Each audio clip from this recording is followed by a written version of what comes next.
په دې حدیث کې نبی علیه الصلاۃ والسلام کسانو تذکره کړې ده چې د قیامت هغه سخته ورځ چې په دغه سخته ورځ باندې به بل سوری نه وي د عرش د سوري نه ما سوا. په دغه ورځ باندې به الله رب العزت کسانو ته د عرش د سوري لاندې ځای ورکړي. دغه کسان دغه به د عرش د سوري لاندې دغه خویونه دغه خصلتونه چې په کومو کسانو کې موجود دي الله رب العزت به هغو ته د عرش سوری نصیب کړي د قیامت په ورځ باندې. د قیامت هغه سخته ورځ ده. د قیامت په ورځ باندې به سترګه د یوې نیزې په برابر باندې راکوزه سوي. هر انسان به د خپل عمل مطابق په خپلو خلو کې ډوبي او په خپلو خلو کې به لج بجي. سخته ورځ باندې نبی علیه الصلاۃ والسلام د یو څو کسانو تذکره کړې ده چې په دغه سخته ورځ باندې به الله رب العزت دوی ته د عرش د سوري لاندې مقام ورکړي. دوی به د عرش د سوري لاندې دوی به د عرش د سوري لاندې ناست په راحت سره او په عزت سره به د عرش د سوري لاندې ناست. نبی علیه الصلاۃ والسلام په دې حدیث کې ذکر کړي دي سبعة یظلهم الله فی ظله یوم لا ظل الا ظله.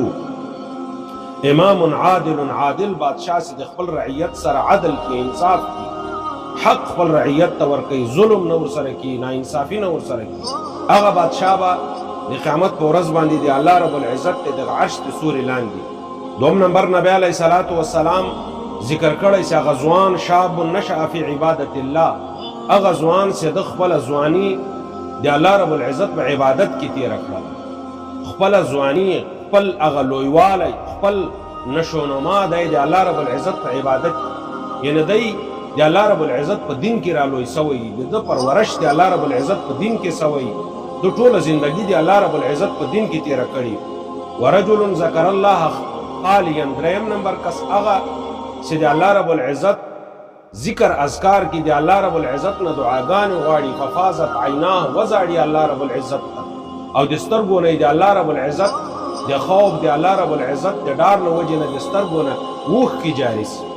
دغه کس چې د الله رب العزت په دربار کې زارۍ کی د الله رب العزت نه غوښتنه کی د الله رب العزت د خوف له وجې د سترګو نه اوښکې جاري سي. الله رب العزت په دغ سړي ته هم د عرش د سوري هغه مقام الله رب العزت نصیب.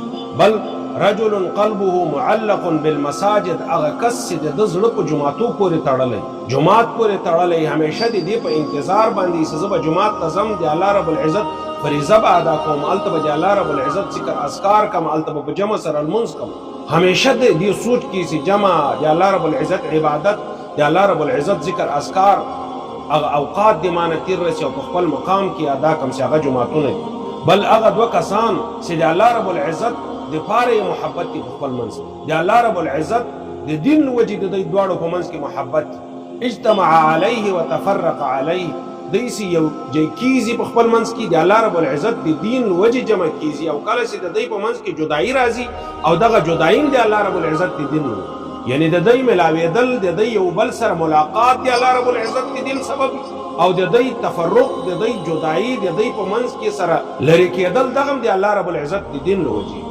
بل نبی علیه الصلاۃ والسلام د یو سړي تذکره کړې ده چې بل به هغه سړی د عرش د سوري لاندې چې دته یو حسین جمیل او د حسب او د نسب والا یوه زنانه دته د بدکاري دعوت ورکړي او دی ورته وایي چې زه د الله رب العزت نه یریږم د الله رب العزت نه ډارېږم د قیامت د سختې ورځې د حساب نه ډارېږم چې الله رب العزت به ما سره حساب کتاب کړي او د دې عمل په وجه سره ما جهنم ته غورځار نه کړي. زه د الله رب العزت د عذاب مستحق ونه ګرځم د الله رب العزت د غصې او د قهر مستحق ونه ګرځم.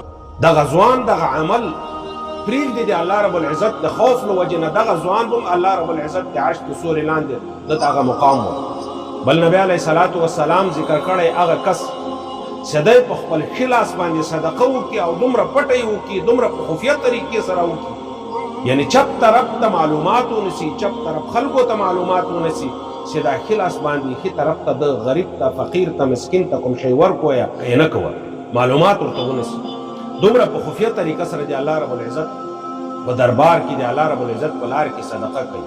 نو دغه کسان به د الله رب العزت د عرش د سوري لاندې په هغه سخته ورځ باندې چې د هغې نه سخته بله ورځ نشته د الله رب العزت په دغه سخته ورځ باندې به دغه کسان د الله رب العزت د عرش د سوري لاندې. نو محترم ورونو باید هر مسلمان کوشش وکړي چې دغه اوصاف په ځان کې پیدا کړي د خپل استطاعت مطابق. الله رب العزت دې موږ تاسو ټولو ته په دې خبرو باندې د عمل کولو توفیق راکړي. وما علینا الا البلاغ.